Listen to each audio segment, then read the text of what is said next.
إن الحمد لله نحمده ونستعينه ونستغفره ونؤمن به ونتوكل عليه ونعوذ بالله من شرور أنفسنا ومن سيئات أعمالنا من يهده الله فلا مضل له ومن يضلل فلا هادي له وأشهد أن لا إله إلا الله وحده لا شريك له وأشهد أن محمدا عبده ورسوله أما بعد فإن خير الحديث كتاب الله وخير الهدي هدي محمد صلى الله عليه وسلم وشر الأمور محدثاتها وكل محدثة بدعة وكل بدعة ضلالة وكل ضلالة في النار. أعوذ بالله من الشيطان الرجيم. بسم الله الرحمن الرحيم.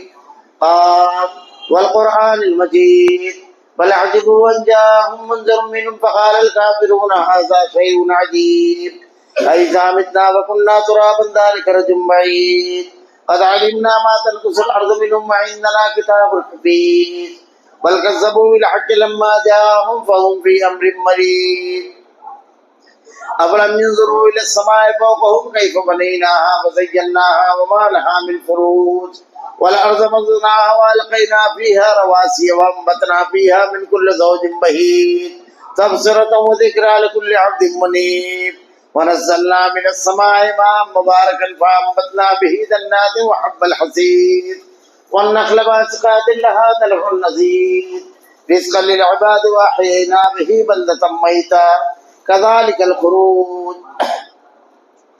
كذبت قبلهم قوم نوح وأصحاب الرس وثمود وعاد وفرعون وإخوان لوط وأصحاب الأيكة وقوم تبع كل كذب الرسل فحق وعيد أفعينا بالخلق الأول بل هم في لبس من خلق جديد. قال الله تعالى في القرآن المجيد والفرقان الحميد. أعوذ بالله السميع العليم من الشيطان الرجيم. بسم الله الرحمن الرحيم. يا أيها الذين آمنوا كتب عليكم الصيام كما كتب على الذين من قبلكم لعلكم تتقون. وقال شهر رمضان الذي انزل فيه القرآن هدى للناس وبينات من الهدى والفرقان. تمام تعریفیں اللہ رب العالمین کے لیے جو تمام جہانوں کا یک و تنہا خالق و مالک ہے، اور بے شمار درود و سلام اللہ کے آخری نبی حضرت محمد صلی اللہ علیہ وسلم پر. معزز حاضرین، خطبہ مصنونہ کے بعد میں نے قرآن کریم کی 2 آیتوں کی تلاوت کی. پہلی آیت میں اللہ رب العالمین نے رمضان المبارک کے روزے اور دوسری آیت میں رمضان المبارک میں ایک بہت بڑا انعام جو اللہ کی جانب سے انسانوں کو عطا کیا گیا قرآن کریم اور اس کی خصوصیت بیان کی. پہلی آیت میں اللہ رب العالمین نے یا ایھا الذین آمنوا کتب علیکم الصیام کما کتب علی الذین من قبلکم لعلکم تتقون. اس آیت میں اللہ رب العالمین نے روزے کے سلسلے میں 3 چیزیں بیان کی. پہلی چیز تو یہ کہ روزے کا حکم کیا ہے، یہ ہے کیا، اس کو بیان کیا. دوسری چیز اللہ رب العالمین نے اس کی تاریخ بیان کی. اور تیسری چیز اللہ تعالیٰ نے اس کا فائدہ بیان کیا ایک ہی آیت. سب سے پہلی چیز تو بیان کی یا ایھا الذین آمنوا کتب علیکم الصیام، اے ایمان والو تم پر روزے فرض کیے گئے. حضرت علامہ ابن کثیر رحمۃ اللہ علیہ تفسیر ابن کثیر میں عبداللہ ابن عمر اور حضرت عبداللہ ابن عباس کے ایک قول نقل کرتے ہیں کہ قرآن کی کسی آیت کا پہلا لفظ جب تم یا ایھا الذین آمنوا سنو تو اپنا کان اور دماغ دونوں لگا دو، اس لیے کہ کسی آیت کا پہلا لفظ اگر یہ ہوگا یا ایھا الذین آمنوا تو اس آیت میں صرف 2 چیزیں ہوں گی، یا تو کسی چیز کے کرنے کا حکم ہو یا کسی چیز کی ممانعت، اور یہی 2 چیزوں کا نام دین ہے. اللہ تعالیٰ نے جس چیز کو حکم دیا ہے اس کے اوپر عمل کیا جائے اور جس سے روکا ہے اس سے رک جائے جائے. یہی 2 چیزوں کا نام دین ہے. اور بھی ایسے بھی غور کیجیے کہ یا ایھا الذین آمنوا کا لفظ سن کر کیوں کان اور دماغ لگا دینا ہے. دیکھیے اللہ تعالیٰ نے قرآن میں مختلف انداز میں خطاب کیا ہے، اور ایسے آپ غور کیجیے ایک مجلس ہو، اس مجلس کے اندر اگر ایک آدمی کو عبداللہ نام کا ہو کہا جائے کہ عبداللہ تو صرف اس کو مخاطب ہونا ہے اگر وہ اکیلا ہے تو، اور کہا جائے گا اے لوگوں تو سب کو مخاطب ہونا ہے. جب کہا جائے گا اس کا نام لے کر تو پوری مجلس میں اس کو الگ کر دیا گیا۔ اب ذرا غور کیجیے، اللہ تعالیٰ نے دنیا میں کتنی قومیں، کتنے مذاہب، کتنے چیزیں ہیں۔ خود قرآن میں اللہ نے کہا یا اہل الکتاب، اے اہل کتاب، کہیں اللہ تعالیٰ نے نصاروں کو خطاب کیا، کہیں اللہ نے کہا یا ایھا الناس، اے لوگو، کہیں اللہ تعالیٰ نے کہا قل یا ایھا الکافرون، اے کافرو۔ اتنے لوگ دنیا میں ہیں، یہودی ہے، نصارہ ہے، عیسائی ہے، ہندو ہے، سکھ ہے، عیسائی ہے، نہ جانے کتنے مذاہب کے لوگ ہیں۔ اللہ تعالیٰ سب سے الگ کر کے کہہ رہا ہے یا ایھا الذین آمنو، سارے انسانوں سے الگ کر کے کہہ رہا ہے یا ایھا الذین آمنو۔ ہم کو مخاطب ہو رہا ہے تو متوجہ کس کو ہونا ہے؟ جو ایمان والا ہے۔ جیسے مجلس میں جس کے نام سے خطاب کیا جائے گا وہ متوجہ ہوگا، ویسے دنیا کے انسانوں سے جب اللہ تعالیٰ کہے گا یا ایھا الذین آمنو تو سارے انسانوں سے کاٹ کر صرف اہل ایمان سے کہہ رہے ہیں اللہ تعالیٰ۔ تو ہر ایمان والے کو کیا ہونا چاہیے؟ اور جو متوجہ نہ ہوا تو وہ خود اپنی خیر منا لے کہ اس کی لسٹ کون سی ہے۔ تو اللہ تعالیٰ نے کہا یا ایھا الذین آمنو، اے ایمان والو، کتب علیکم الصیام، تم پر رمضان کے روزے فرض کیے گئے۔ 5 بنیادیں ہیں اسلام کی، 5 بنیاد الاسلام علی 5، 5 بنیادیں اسلام کی، اس میں سے ایک بنیاد ہے روزہ۔ یہ فرض ہے، ہر مسلمان عاقل بالغ کے اوپر یہ فرض ہے۔ مخصوص حالات میں اس کو بعد میں رکھا جا سکتا ہے، جیسے آدمی بیمار ہو، سفر میں ہو، یا ایسی بیماری ہو کہ وہ دن بھر بھوکا پیاسا نہیں رکھ سکتا، یا اتنا بڑھاپا آ گیا ہو کہ اب صحت مند ہونے کی امید ختم ہو گئی ہے، تو ایسی صورت میں 2 مسکین کو کھانا کھلائے گا، ورنہ ہر شخص پر روزہ فرض ہے۔ اللہ کے نبی صلی اللہ علیہ وسلم نے ارشاد فرماتے ہیں کہ ایک مرتبہ میں سویا ہوا تھا، ابو امامہ باہلی رضی اللہ تعالیٰ عنہ ارشاد فرماتے ہیں کہ اللہ کے نبی کہتے ہیں میں سویا ہوا تھا، مجھ کو آ کر کے 2 فرشتوں نے اٹھایا اور کہا چلو، مجھ کو لے کر چلے، ایک مقام پر گئے، بالکل سیدھی چڑھائی تھی، مجھ سے کہا چڑھ جاؤ اس پر۔ میں نے کہا میں نہیں چڑھ سکتا، کہا آپ کی مدد کی جائے گی، معاونت کی جائے گی۔ میں ان لوگوں کی معاونت کی وجہ سے اس چڑھائی پر جب چڑھا تو وہاں میں نے بے شمار مرد اور خواتین کو دیکھا، وہ چیخ رہے تھے، چلا رہے تھے، اور الٹے ٹنگے ہوئے تھے، اور ان کے کلے چیرے جا رہے تھے۔ میں نے فرشتوں سے پوچھا یہ کون ہے؟ انہوں نے کہا کہ یہ وہ لوگ ہیں جو روزہ خور تھے، یہ کھا لیا کرتے تھے دن میں، یہ لوگ یہ روزہ نہیں رکھتے۔ اللہ کے نبی صلی اللہ علیہ وسلم نے خود شب معراج اس کا مشاہدہ کیا کہ روزہ خوروں کو کیا سزائیں دی جا رہی ہے۔ یہ فرض ہے، یا ایھا الذین آمنوا کتب علیکم الصیام کما کتب علی الذین من قبلکم، تم سے پہلے جتنے اہل ایمان گزرے ہیں سب کے اوپر روزہ فرض کیا گیا، یہ اس کی پوری تعریف ہے۔ ہر دور کے اہل ایمان کے اوپر یہ فرض تھا، لعلکم تتقون، کس لیے؟ تاکہ تم اس کو رکھنے کے بعد متقی ہو جاؤ، تقوی حاصل کرو۔ یعنی روزے کو اللہ نے ذریعہ بتایا اور مقصد کیا بیان کیا کہ اگر تم روزہ رکھو گے تو تمہارے اندر تقوی آ جائے گا۔ روزہ خود اتنی اہم عبادت ہے، اس کی اہمیت کا اندازہ اس سے بھی لگا سکتے ہیں کہ مخصوص ایام میں خواتین پر جو آتے ہیں تو نماز کی قضا نہیں لیکن روزے کی قضا کرنا ہے، اس کا اندازہ لگا سکتے ہیں کتنی اہم عبادت ہے یہ۔ اللہ نے کہا اس کے ذریعے تم تقوی حاصل کرو، تو جب اس کو اللہ نے ذریعہ قرار دیا تو جس کو مقصد قرار دیا تقوی، وہ کتنا اہم ہوگا۔ اگر مجھ جیسا کم علم آدمی تقوی پر جو قرآن کی آیتیں ہیں صرف اس کو پڑھنا شروع کر دے تو کئی خطبے ناکافی ہو۔ یوں سمجھ لیجئے ہر فائدے کے حاصل کرنے کا ذریعہ تقوی ہے، ہر فائدے کے حاصل کرنے کا یہ کلید اور کنجی ہے، اور یہ ملے گی روزے سے۔ تقوی کیا ہے؟ اللہ تعالیٰ ارشاد فرماتا ہے دنیا میں انسان کی سب سے بڑی ضرورت ہے ہدایت، کہ اس کو ہدایت مل جائے، وہ شرک سے بچ جائے، بدعات سے بچ جائے، گناہ اور برائیوں سے بچ جائے، سب سے بڑی ضرورت ہے ہدایت۔ اللہ نے ارشاد فرمایا ھدی للمتقین، اللہ تعالیٰ متقیوں کو ہدایت دیتا ہے، جس کے اندر تقوی ہوگا اس کو ہدایت ملے گی۔ انسان کی زندگی کی سب سے بڑی ضرورت ہے مال، ہر جگہ اس کو مال کی ضرورت ہے۔ اللہ نے ارشاد فرمایا اولا يرون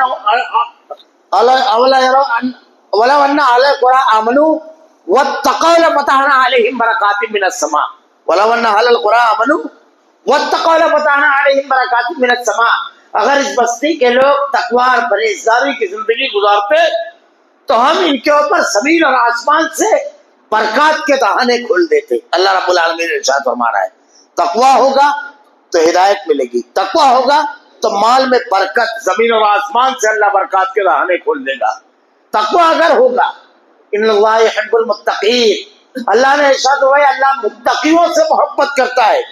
اور اللہ کا محبوب اگر آدمی ہو گیا پھر دنیا میں اس کو کس چیز کی ضرورت؟ اللہ کے یہاں عزت اور مقام. اللہ نے ارشاد فرمایا وجعلناکم شعوبا وقبائل لتعارفوا ان اکرمکم عند اللہ اتقاکم. یہ جو تم کو ہم نے مختلف برادریوں اور قبیلوں میں بانٹ دیا یہ اس لیے کہ تعارف کرو، حاصل کرو. لیکن اللہ کے نزدیک عزت والا، مقام والا، مرتبے والا وہ ہے جو تقوی اختیار کرے. تو تمام چیزوں کے حصول کا ذریعہ ہے تقوی، اور تقوی حاصل ہوگا روزے سے. لیکن یہ کب ملے گا، کیسے ملے گا؟ اللہ کے نبی صلی اللہ علیہ وسلم نے ارشاد فرمایا کہ روزے کا فائدہ آدمی کو اس وقت ملے گا جب صحیح روزہ رکھے. اگر ایک آدمی گالی بکتا ہے، جھگڑا کرتا ہے، غیبت کرتا ہے، چغلی کرتا ہے، دوسرے گناہ کے کام میں لگا ہوا ہے تو اس کا روزہ روزہ نہیں ہے، بھوکے پیاسے رہنا ہے بس.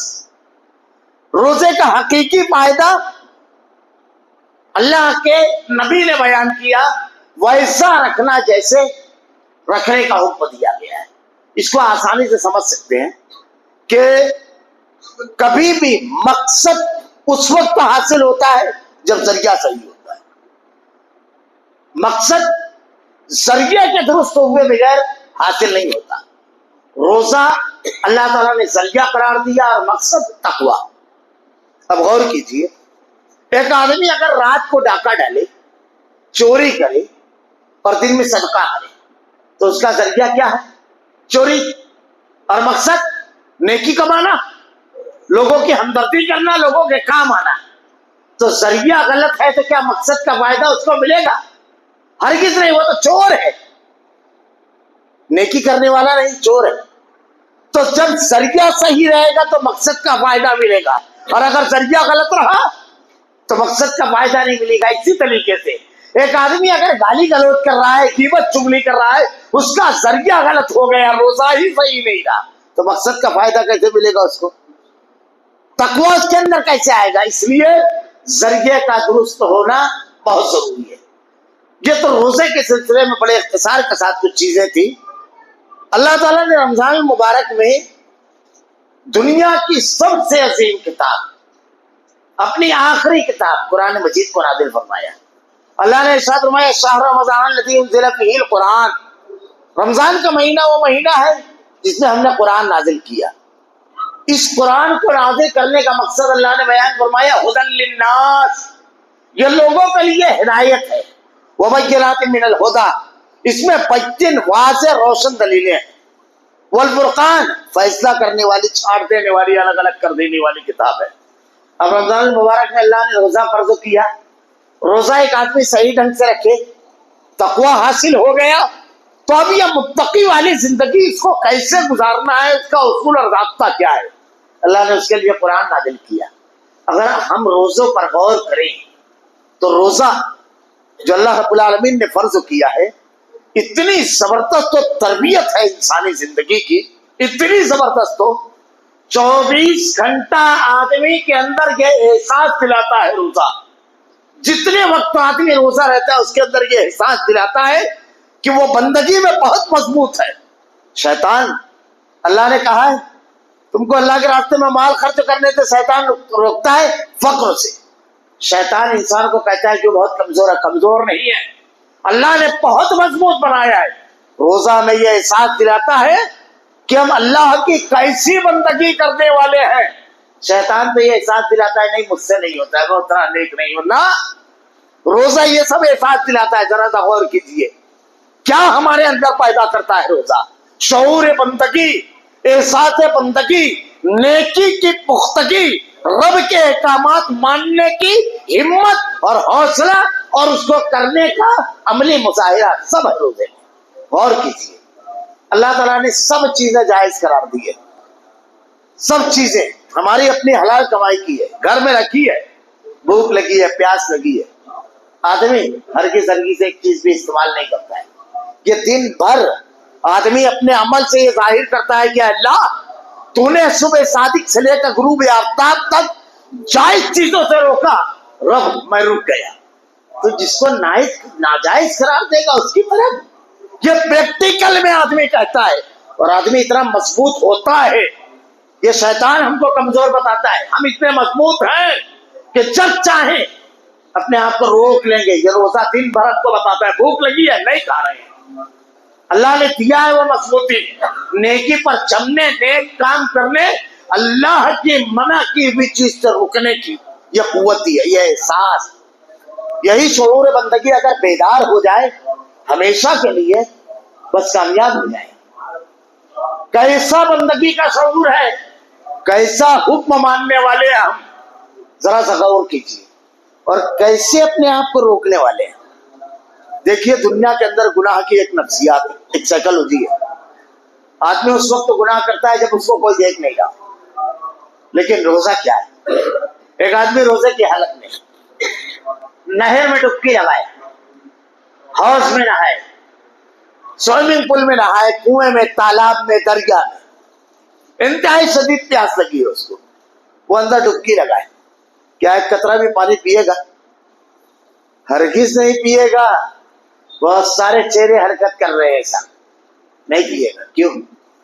حالانکہ وہ ایک چلو پی لے وے, ایک گھوٹ نہیں پیڑ بھر کے بھی اندر پی لے وے, تو باہر کے لوگوں کو کچھ خبر نہیں ہوگی کہ اندر کیا ہوا ہے.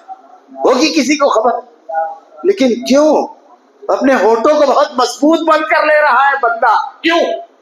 یہ روزہ, یہ روزہ ایسی تربیت ہے. اس کو یہ احساس ہے کہ میرا رب دیکھ رہا ہے. جب یہ احساس پختہ ہوگا تو بند کمرے میں آدمی گناہ پر غالب ہوگا, اپنے آپ کو روک لے گا. یہی احساس, یہ بہترین تربیت ہے روزہ. ہم کیا ہیں یہ ہم کو بتانے آیا ہے روزہ. ہم اپنے آپ کو پہچان لیں گے.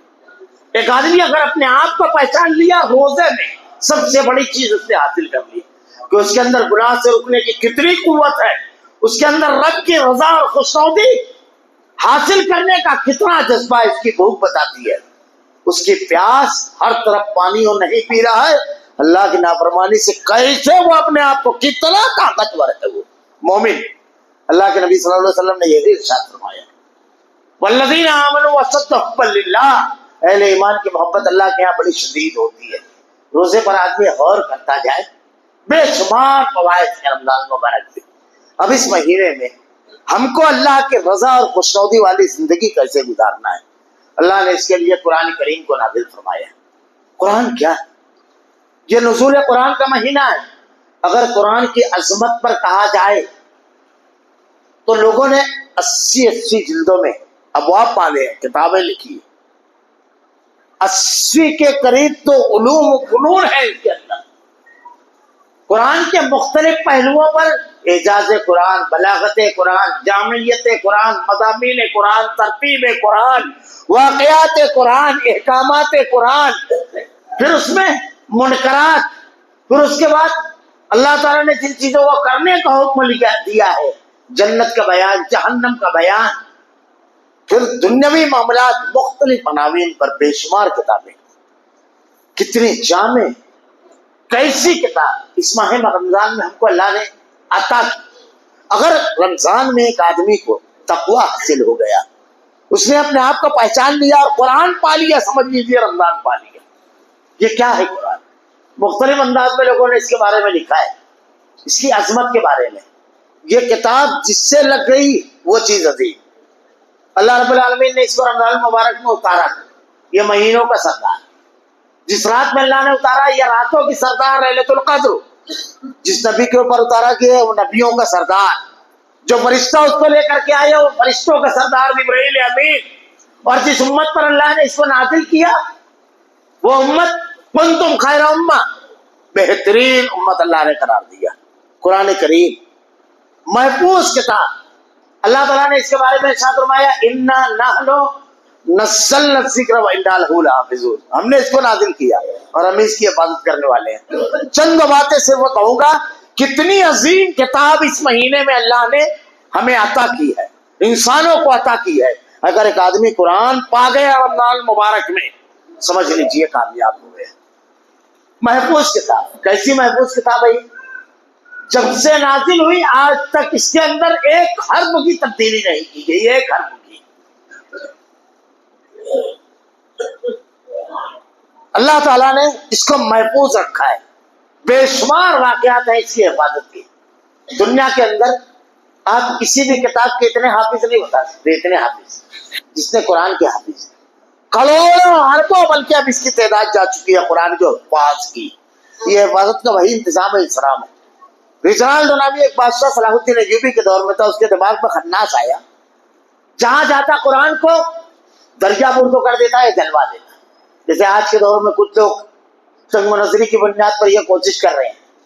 ایک بزرگ دو بچوں کو اس کے سامنے لے کر کے گئے، بٹھایا، پہلے پہلا بچہ پڑھنا شروع کیا، جب وہ چپ ہوا تو دوسرا، پھر دوسرا چپ ہوا تو پہلا، 10-11 سال کے بچے۔ وہ حیرت سے کبھی اس بچے کو دیکھتا ہے، کبھی اس بچے کو۔ بزرگوں نے کہا تو قرآن ختم کرنے نکلا ہے، ہم نے ایسے معصوم سینوں میں سے منتقل کر دیا، اب یہ اوراق کا محتاج نہیں، اوراق کا محتاج نہیں ہے۔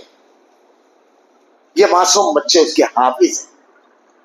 کہا وہ قرآن نہیں ختم کیا جا سکتا۔ اگر میں صرف واقعات بتانا شروع کروں کہ قرآن کے لیے کیا ہوا، کمیونزم جب آیا روس میں، قرآن رکھنا، دیکھنا، پڑھنا بڑی دور کی بات، اگر کسی کی زبان پر قرآن کے الفاظ آ جاتے تو جیلوں میں سڑا دیتے۔ جب کمیونزم 70 سال بعد ٹوٹا تو ایک عالم وہاں گئے تو انہوں نے ایک مسلم علاقے میں وہاں کے مولانا سے کہا کہ یہاں کوئی بچہ قرآن پڑھا ہوا ہے؟ کہا ہاں۔ ایک بچے کو لا کر بٹھایا گیا سامنے، 10 12 13 سال کا معصوم فرشتہ مولانا کے سامنے جب بیٹھا، مولانا نے قرآن کھلا اور کہا پڑھ بیٹا یہاں سے۔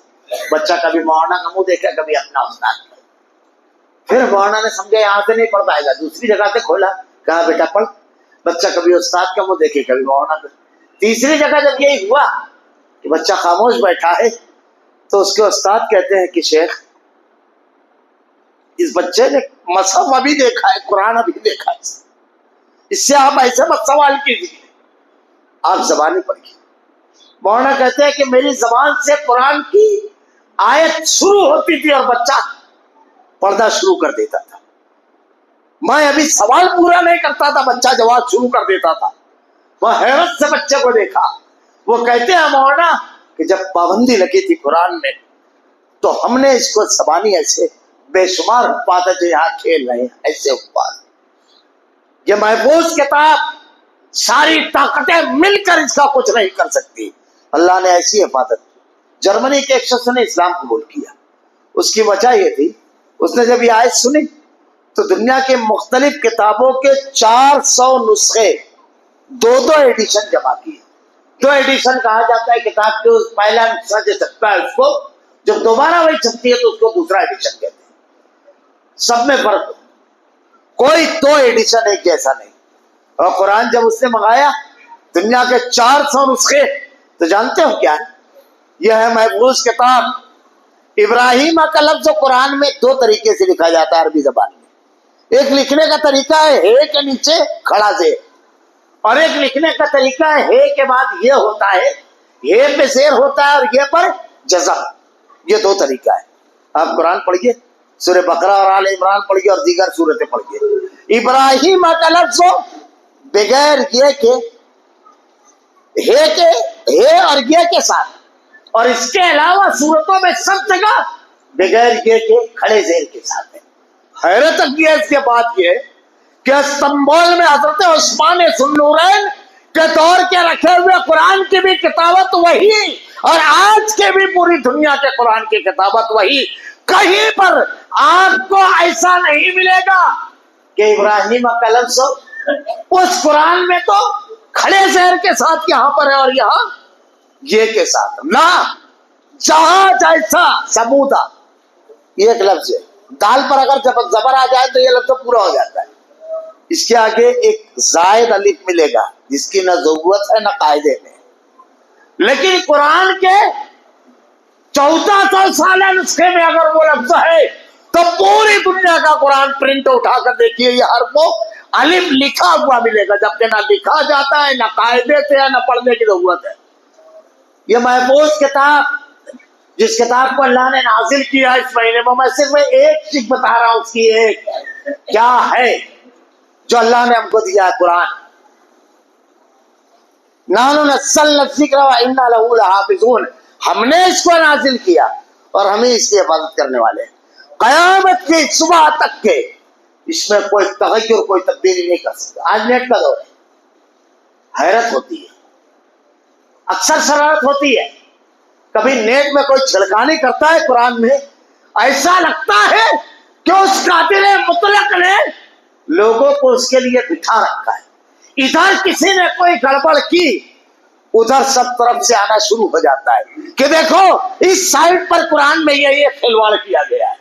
ایسا لگتا ہے اس خالق ارض و سما نے اپنے بندوں کو بٹھا کر رکھا ہے۔ اِنَّا نَحْنُ نَزَّلْنَا الذِّكْرَ وَإِنَّا لَهُ لَحَافِظُونَ، ہم نے اس کو نازل کیا، ہم اس کی حفاظت کرنے والے ہیں۔ پہلی چیز، یہ محفوظ کتاب ہے، یہ بے مثال کتاب ہے، بے مثال۔ ساری چیزیں اس میں جو بیان کی گئی ہے، واقعات، احکامات، اس کی کوئی مثال نہیں دے سکتے۔ اللہ تعالیٰ نے اس کی جو بلاغت، اس میں جو کلام ہے، ایسا کلام کوئی کتاب میں نہیں ہے۔ 1400 سال پہلے اللہ نے کہا وَإِن كُنتُمْ فِي رَيْبٍ مِّمَّا نَزَّلْنَا عَلَىٰ عَبْدِنَا فَأْتُوا بِسُورَةٍ مِّن مِّثْلِهِ، اگر اس کے اوپر کوئی شک ہے اس کتاب پر تو تم ایسی ایک صورت بنا لیا۔ کس کو کہا؟ مشرکین مکہ کو، جو اسلام کو ختم کرنے کے لیے کیا کیا کیا انہوں نے؟ اللہ کے نبی کو 18 بار قتل کرنے کی کوشش کی، ناکام ہو گئے۔ مسلمانوں سے جنگیں کی، 22-23 غزوات تو اللہ کے رسول صلی اللہ علیہ وسلم کے، بے شمار جنگیں، 3 سال بائیکاٹ، ہجرت پر مجبور، کیا نہیں کیا۔ اللہ تعالیٰ کہہ رہے کچھ نہیں، اتنا کچھ کرنا ہی نہیں ہے، بس ایسی ایک آیت کی ایک صورت بنا لیا۔ اور صرف اتنا نہیں، آج کے دور میں اسلام کے خلاف کیا نہیں ہو رہا ہے، ہم کو دکھ نہیں رہا ہے؟ نہ جانے کتنی لاکھوں ویب سائٹ صرف اسلام کے مخالفت میں، بے شمار ڈرامے، فلمیں، کہانیاں، افسانے، سیریل، سب اسلام کے مخالفت، حکومتیں اسلام کے مخالفت میں، ہر سطح پر۔ اتنا کچھ کرنا اور نہ نہیں ہے۔ آپ کو اسلام غلط لگتا ہے؟ ایک صورت بنا کر لاؤ، وَإِن كُنتُمْ فِي رَيْبٍ مِّمَّا نَزَّلْنَا عَلَىٰ عَبْدِنَا فَأْتُوا بِسُورَةٍ مِّن مِّثْلِهِ، اگر تم یہ سمجھتے ہو کہ یہ کتاب ہے، اس میں کوئی شک ہے، ایسی ایک صورت بنا لیا۔ صرف اتنا نہیں، اور آگے بڑھ کر کہا اللہ نے قُلْ إِنِ اجْتَمَعَتِ الْإِنسُ وَالْجِنُّ، تمام جنوں اور انسانوں کو بلا لو، ملا لو، ایک آیت، ایک، سب کو، سارے معاملین کو۔ اللہ تعالیٰ 1400 سال سے یہ کہہ رہا ہے، لوگ سب کر رہے ہیں یہ چھوڑ کر، کیا مطلب ہے اس کا؟ یہی تو نہیں کر سکتے، جو کر سکتے ہیں وہ کر رہے ہیں۔ یہ کر سکتے تو کر لیے ہوتے، کیوں؟ سنو، یہ قرآن ہے، قرآن۔ اللہ نے 1400 سال پہلے اس چیلنج کے بعد کا جملہ جو کہا ہے وہ سنیے، یہ صرف رب کہہ سکتا ہے، انسان نہیں، اللہ کہہ سکتا ہے۔ اللہ نے کیا کہا؟ وَادْعُوا شُهَدَاءَكُمْ، تمام اپنے معاونین اور مددگاروں کو بلا لو، ان کو تم صادقین، اگر تم سچے ہو۔ فَإِن لَّمْ تَفْعَلُوا وَلَن تَفْعَلُوا فَاتَّقُوا النَّارَ الَّتِي وَقُودُهَا النَّاسُ وَالْحِجَارَةُ أُعِدَّتْ لِلْكَافِرِينَ۔ یہ پہلے پارے کی دوسری تیسری رکوع کی آیت ہے۔ کیا کہا اللہ نے؟ نہیں لا سکتے، ہرگز نہیں لا سکتے۔ فَإِن لَّمْ تَفْعَلُوا وَلَن تَفْعَلُوا، یہ فیصلہ کن بات کون سنا سکتا ہے؟ یہ اللہ کے سوا کوئی نہیں بول سکتا۔ کیوں؟ اس نے ہمیں پیدا کیا، وہ جانتا ہے میں نے ایسی ذہنی صلاحیت دی ہی نہیں ہے کسی کو، اس لیے اللہ نے کہا فَإِن لَّمْ تَفْعَلُوا وَلَن تَفْعَلُوا، آج قیامت تک نہیں لا سکیں گے۔ یہ میں صرف اشارے دے رہا ہوں، ورنہ ہر مضمون اپنے اندر ایک طویل تقریر کا تقاضا کرتا ہے۔ یہ بے مثال کتاب ہے۔ اللہ نے اس میں جو واقعات بیان کیے ہیں، لقد کان فی قصصہم عبرۃ لأولی الالباب،